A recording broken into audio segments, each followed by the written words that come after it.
जब सर तन से जुदा वाली गैंग जब सर को तन से जुदा करके वीडियो बनाकर देश में वायरल करती है और माननीय प्रधानमंत्री जी को गंडासा दिखा के कहती है कि मोदी तेरे भी गर्दन पे पहुंचेगा इंशाअल्लाह।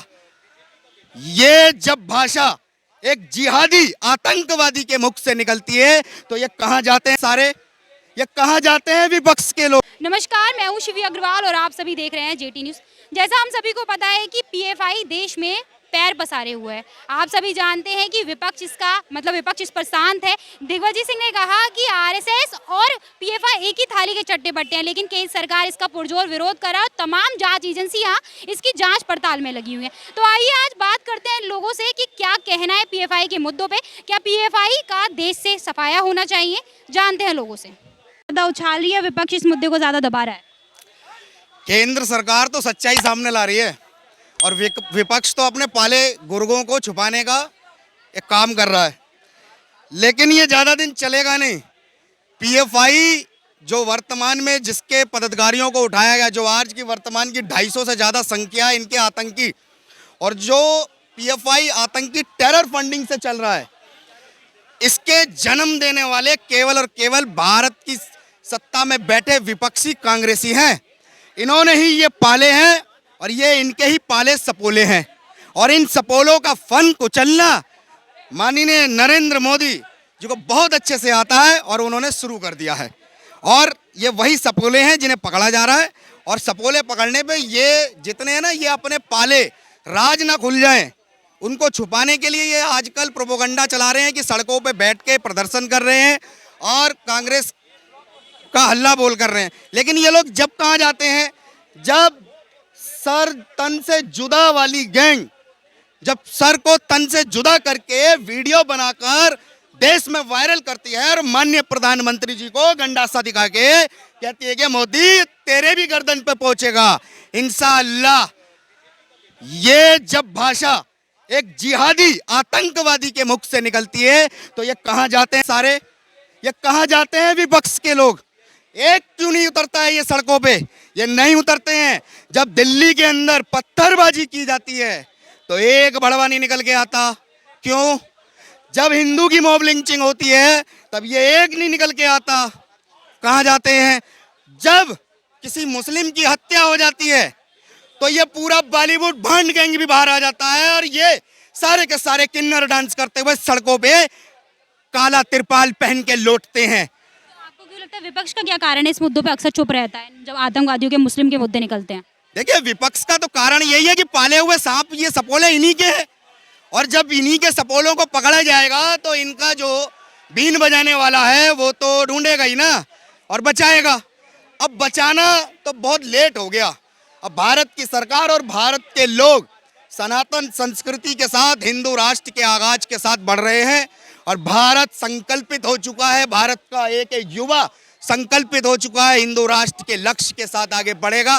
पीएफआई हो, चाहे आईएसआईएस हो, चाहे एलओसी पे लॉन्च पैड से लॉन्च होने वाले आतंकी हो, चाहे भारत की भूमि में इंटरनल ये जो लॉन्च पैड बना रखे हैं ना मदरसों के नाम पे जो फंडिंग की जा रही है, इन सब में जो जितने सपोले बैठे हैं इन सबको मांग भारत सरकार करेगी अब, जिसे कोई नहीं रोक सकता। रोजगारी पे या फिर इन सब मुद्दों पे जैसे बोलता है कि महंगाई चल रही है, लेकिन देश का इतना बड़ा मुद्दा है कि पीएफआई ठिकाने आतंकवाद, तो इस पे विपक्ष इतना तेज क्यों नहीं बोल रहा, इतना चुप क्यों है? मैडम, ये वही विपक्ष है जो अगर मोदी सरकार चाइनीज़ जो सैनिक है, हमारे सेना वाले लोग उन्हें मार देते हैं, जो मोहन बाबू थे शायद उनका नाम, उन्होंने मारा 54 सैनिकों को मारा। अब ये कांग्रेस वाले कहते हैं कि तुम चाइनीज़ को क्यों नहीं पीटते, जबकि सेना पीट चुकी है। दो सर्जिकल स्ट्राइक कर चुकी है मोदी सरकार, उसका सबूत मांगते थे ये कांग्रेसी। और आज अगर पीएफआई पे कार्रवाई नहीं होती तो ये सबूत मांग रहे होते।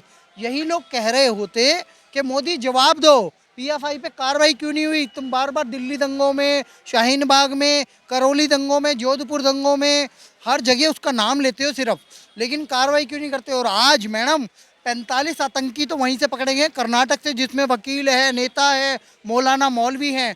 120 करोड़ की फंडिंग पकड़ी गई है इन लोगों की, और एक से एक बड़ी कार्रवाई हो गई है पीएफआई पे, लेकिन कोई विपक्ष का बंदा नहीं जाग रहा। और इनका सॉफ्ट कॉर्नर है उन लोगों के लिए, काउंटर करते हैं उनको, और उनको ये फंडिंग पहुंचाने से लेके शाहीन बाग में इन लोगों ने जो आसमानी बिरयानी आ रही थी ना, उसके लिए भी आम आदमी पार्टी और कांग्रेस ने फंड दिया है और बैकअप तो देते हैं। फंडिंग हुई थी ये मतलब कांग्रेस या आम आदमी पार्टी की तरफ से कहीं ना कहीं सहारा था। बिल्कुल सहारा था। पीएफआई को मैं बता रहा हूँ मैडम, जितनी रेड पड़ रही है ईडी भी मार रही है और एनआईए भी मार रही है। PFI के जो सदस्य हैं वो तो ये दावा कर रहे हैं कि जो ईडी है और इसका सहारा लिया जा रहा है केंद्र सरकार के द्वारा, ऐसा कुछ भी नहीं है। मैडम अगर ऐसा होता तो पहले ही ले लिया जाता। 8 साल हो गए मोदी सरकार को, हम कोस कोस के थक गए भैया। हमारे हिंदुओं की हत्याएं हो रही है।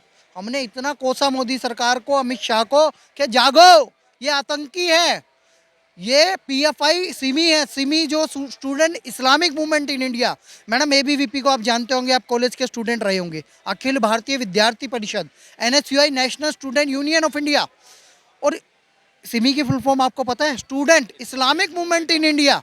इस्लामिक मूवमेंट चलाओगे और इसी पीएफआई का पटना में जो पेपर पकड़ा जाता है उसमें लिखा हुआ है 2047 तक हम भारत को इस्लामिक स्टेट बना देंगे, इस्लामिक राज्य बना देंगे, अफगानिस्तान, इराक और पाकिस्तान जैसा हाल कर देंगे इस देश का। 9-9 साल के बच्चों की शादी करेंगे, शरिया लॉ लगाएंगे और हिंदुओं का कत्लेआम करेंगे, काफिरों का। जैसे अफगानिस्तान में आज एक भी सरदार और हिंदू नहीं बचा। क्या हिंदुस्तान का हिंदू समुद्र में जाके डूब के मरेगा? उनकी तो कोई जगह ही नहीं है। अफगानिस्तान से तो भारत में शरण लेने आ गए। कश्मीर में इस्लामिक आतंकवाद का वो देखो कि भारत में ही शरण लेनी पड़ी। आप इस बात को, इस स्ट्रेटेजी को समझो कि हम कितने खतरनाक उस पर चल रहे हैं।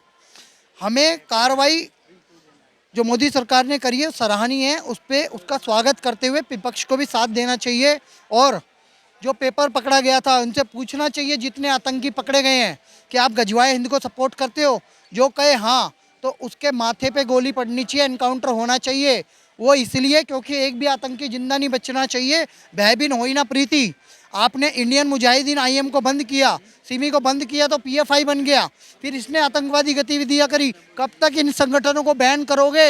ऐसी कार्रवाई करो मोदी सरकार, इनकी जड़ों में मट्ठा डाल दो। आचार्य चाणक्य एक बार रास्ते से जा रहे थे, एक पेड़ का कांटा लगा था उन्हें, वो घर गए और मट्ठा लेके आए, उनकी जड़ों में डाल दिया कि ये कांटा किसी और को परेशान ना करे। आज मोदी सरकार से मैं आह्वान करता हूँ, आचार्य चाणक्य की नीति पे चलते हुए इन आतंकियों की जड़ों में ऐसा मट्टा डालो कि आने वाली पीढ़ियां इस्लामिक राष्ट्र की ओर ना देख पाए। ये देश हिंदू राष्ट्र रहे, जैसे हिंदुओं का बहुल है वैसे हिंदुओं का ही बना रहे। जय हिंद। सर आपको क्या लगता है विपक्ष जिस तरीके से सामने आना चाहिए था उस तरीके से सामने आया है? देखो, विपक्ष का रोल उन्होंने रखा कि वो हिंदुओं के साथ धोखा ही करता रहा। कहीं ना कहीं उसने जब मुस्लिम पर्सनल लॉ बोर्ड, एक सेकुलर शब्द जोड़ने के बाद मुस्लिम पर्सनल लॉ बोर्ड की जगह नहीं बचती थी, वक्फ बोर्ड की जगह नहीं बचती थी, मगर फिर भी हिंदुओं के ऊपर थोपा गया। आज वक्फ बोर्ड के बाद आपने सुना पिछले दिनों उसकी पावर, हम तो इससे पहले तो पता नहीं था हमें, जब हमें पूरी नॉलेज मिली इसमें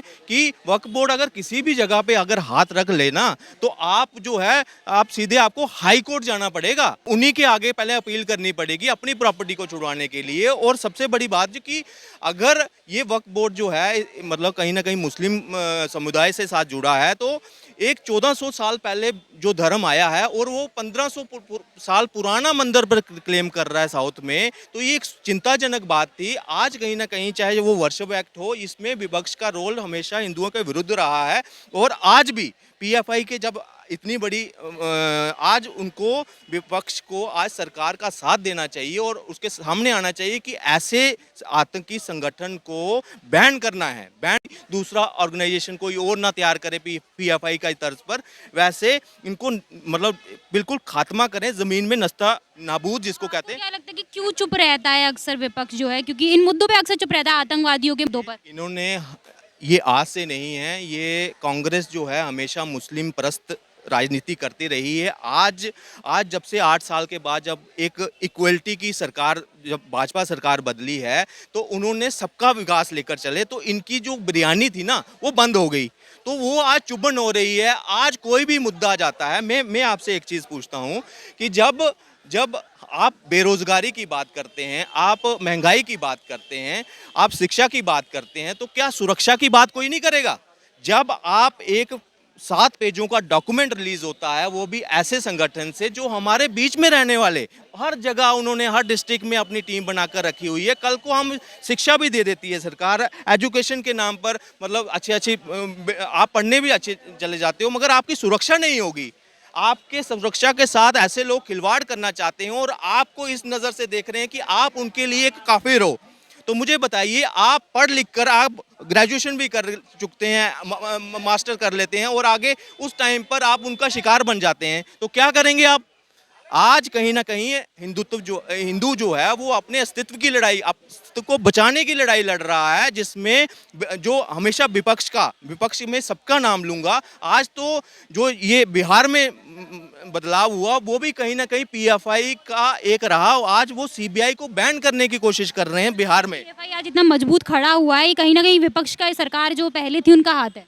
बिल्कुल, देखिए, कोई भी सरकार अगर दृढ़ निश्चय वाली हो तो वो आतंकी देखो, मंशा थी इनको 370 भी तोड़ा इन्होंने और वहाँ पे पत्थरबाजी भी आज बंद है।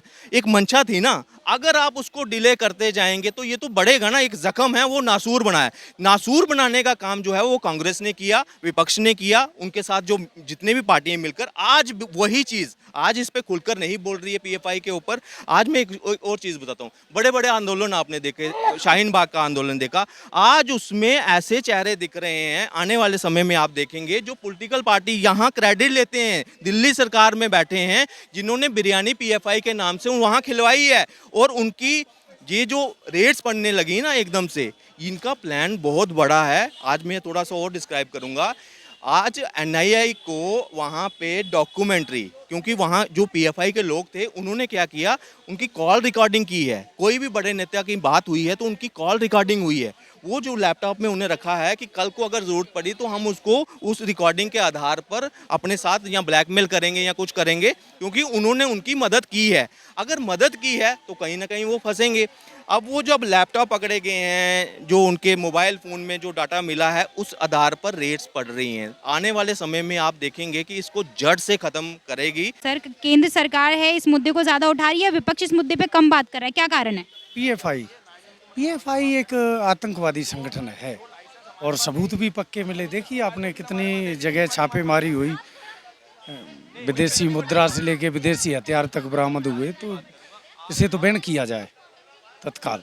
नहीं, विपक्ष बोल रहा है, विपक्ष क्यों चुप है? विपक्ष में मतलब दिग्विजय सिंह कहते हैं कि आरएसएस और पीएफआई एक ही थाली के चड्डे बट्टे हैं। ऐसा है, आपने ये देखा 2014 से विपक्ष एकजुट है। कोई भी मुद्दा मिले भाजपा के खिलाफ में तो सब एक इकट्ठे हो जाते। इंसानियत है तो आना चाहिए, भाजपा के साथ आना चाहिए। मैंने फेसबुक पर भी पोस्ट एक डाली थी कि अब विपक्ष को आना चाहिए भाजपा के साथ। ये एक देश और सुरक्षा दृष्टि से बहुत मोस्ट मुद्दा है। जैसा कि तमाम लोगों ने कहा कि देश में पीएफआई जो आतंकी संगठनों को बढ़ावा दे रहा है उसका देश से सफाया होना चाहिए। तमाम इस तरह के जो सीम या पुराने संगठन थे वो दोबारा ना खड़े हों, इसके लिए बीजेपी सरकार जो है वो अच्छा काम कर रही है और सारी ये चीज़ें जड़ से खत्म होनी चाहिए। आज की हमारी खबर में बस इतना ही। बाकी खबरों के लिए जुड़े रहे हमारे चैनल जेटी न्यूज़ के साथ। जेटी न्यूज़ को सब्सक्राइब करना ना भूलें और नोटिफिकेशन के लिए बेल आइकन जरूर दबाएं।